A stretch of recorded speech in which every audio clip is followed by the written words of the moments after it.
pessoal, meu nome é Ana Júlia, faço Biologia na FHO e este é mais um vídeo tutorial dos materiais ecodidáticos. Aqui falaremos sobre permacultura e bioconstrução. No final da década de 70, os australianos Bill Mollison e David Holmgren pensaram num modo de viver tradicional que estivesse integrado ao meio ambiente, já que vinham se sensibilizando com a degradação de alguns sistemas naturais. Trouxeram então outras formas de ocupação humana no planeta, tal qual surgiu como alternativa aos acelerados processos de degradação dos elementos naturais do mesmo. Sendo assim, a permacultura nasce como um método de agricultura permanente. Termo este que remete sustentabilidade, porque propõe estabelecer a capacidade de manter por um longo e indeterminado período de tempo recursos básicos e necessários para a sobrevivência das futuras gerações. Essa harmonia permite o trabalho coletivo, que traz força ao ideal proposto pelo conceito permacultureiro. O coletivo foi alcançado porque a permacultura ofereceu sua sistematização acessível, permitindo a disseminação para a América do Norte e Europa, seguida da América Latina, incluindo o Brasil. Enfim, na década de 80, começam a ser tratados os problemas ambientais no Brasil, mas a causa começa a ganhar força realmente nos anos 90, com a visita de Mollison ao país para a ministração de cursos, a qual acabou por incitar a criação de institutos de permacultura na Bahia, em Manaus e no Rio Grande do Sul. Hoje em dia, a permacultura reúne, entre tantos outros, a compreensão da ecologia, leitura da paisagem, reconhecimento de padrões naturais, o uso de energias, o bom manejo dos recursos naturais, isso tudo tendo como finalidade planejar e criar ambientes humanos sustentáveis e produtivos, em equilíbrio e harmonia com a natureza, visando a nossa permanência como espécie aqui na Terra. Olá, o meu nome é Beatriz e eu vou falar sobre o que é permacultura, quais os seus princípios éticos e os seus princípios de planejamento. A permacultura é um sistema de design para a criação de ambientes sustentáveis e produtivos em equilíbrio e harmonia com a natureza, ou seja, paisagens conscientemente desenhadas que têm como objetivo utilizar de forma cíclica os elementos naturais e estabelecerem princípios ecológicos que podem ser usados para criar, conduzir e melhorar os esforços realizados pelas comunidades no sentido de um futuro sustentável. É uma filosofia de vida que deve ser praticada todos os dias por todos os indivíduos. Os princípios éticos para o planejamento desse desenho são baseados na observação da ecologia e da forma sustentável de interação, produção e vida das populações tradicionais com a natureza, sempre trabalhando a favor dela. Todo permacultor tem a função de criar solo e armazenar a água, já que estes são a base da vida como conhecemos. Há 3 princípios éticos na permacultura. O primeiro é o de cuidar da terra, cuidar do solo vivo. É ele que irá promover saúde e bem-estar para todas as comunidades, pois é deste solo que virá o alimento. Cuidar do planeta e de seus ecossistemas como um todo. Todos os seres vivos possuem o seu próprio valor, mesmo que não sejam vistos de forma útil à necessidade humana. Também há a redução do consumo para reduzir o impacto negativo sobre o meio ambiente.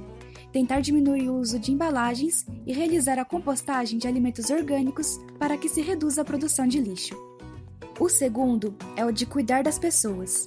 Esse cuidado começa a partir de nós mesmos e, através da comunicação, vai se expandindo para as pessoas que estão à nossa volta. É proporcionar companheirismo e trabalho coletivo, crescer em autoconfiança e responsabilidade pessoal, focar em aspectos positivos mesmo em momentos difíceis e sempre tratar o próximo da melhor maneira possível. O terceiro é sobre compartilhar excedentes. Não indica apenas compartilhar alimentos, mas trabalho, oportunidades e conhecimento. Sempre pensar em um benefício para aqueles que não podem alcançar um certo produto ou serviço. Porém, deve-se estabelecer limites para a população e para o seu consumo.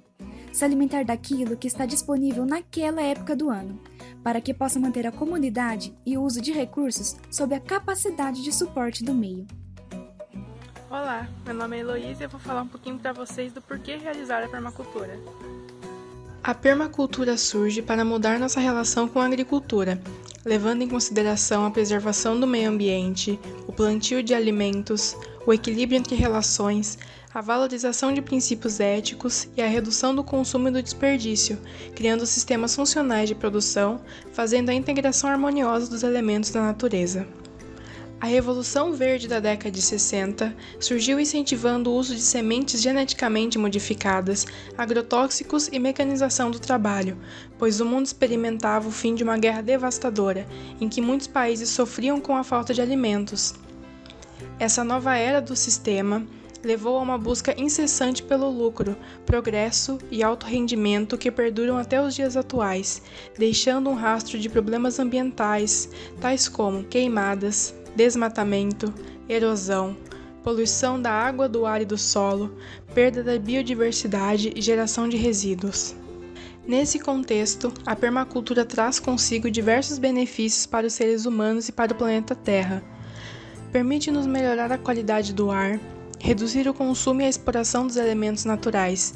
Isso significa que podemos comer alimentos saudáveis e sem agrotóxicos e viver em harmonia com a comunidade e o meio ambiente, integrando todos esses elementos da natureza. Ela nos ensina como projetar casas naturais e sistemas de produção de alimentos abundantes, regenerar paisagens degradadas e ecossistemas, tudo isso com as pessoas em um contato íntimo e constante com o meio ambiente, relembrando-as que elas fazem parte da natureza e por isso devem valorizá-la. Esse é o conceito de physis, que o nosso projeto tanto cultiva. A permacultura levantou discussões e práticas no desejo de encontrar possíveis soluções para uma realidade com clara tendência ao colapso, se a humanidade não mudar a maneira de sustentar suas ações. Ela busca transformar em positivo o impacto do ser humano na Terra e consiste no planejamento e execução de ocupações humanas sustentáveis, unindo tanto práticas e sabedorias ancestrais como modernos conhecimentos das mais diversas áreas, todas abordadas sobre a ótica da ecologia e do respeito pelo meio ambiente.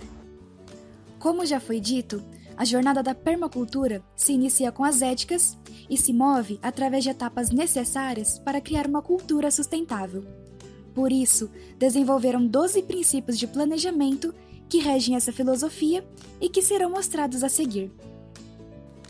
Observe e interaja. Parar e observar atentamente o ambiente com o qual pretende interagir.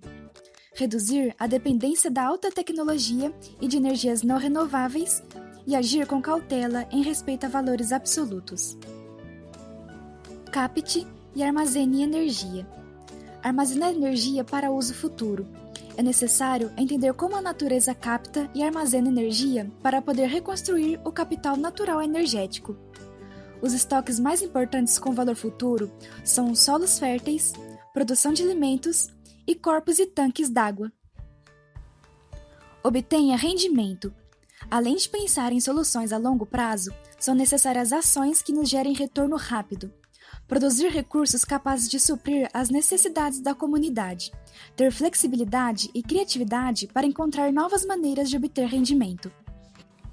Pratique a autorregulação e aceite feedbacks. Ouvir as respostas das nossas ações.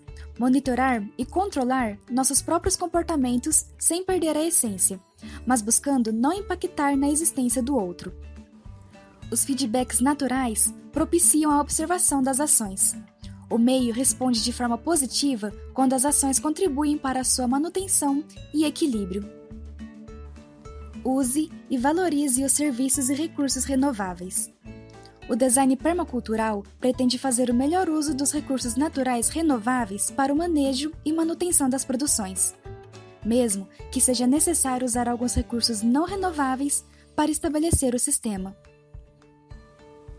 Não produza desperdícios. Minimizar o desperdício através dos 5 R's: recusar, reduzir, reaproveitar, reparar e reciclar, como por exemplo a compostagem doméstica ou fazer reuso da água da máquina de lavar.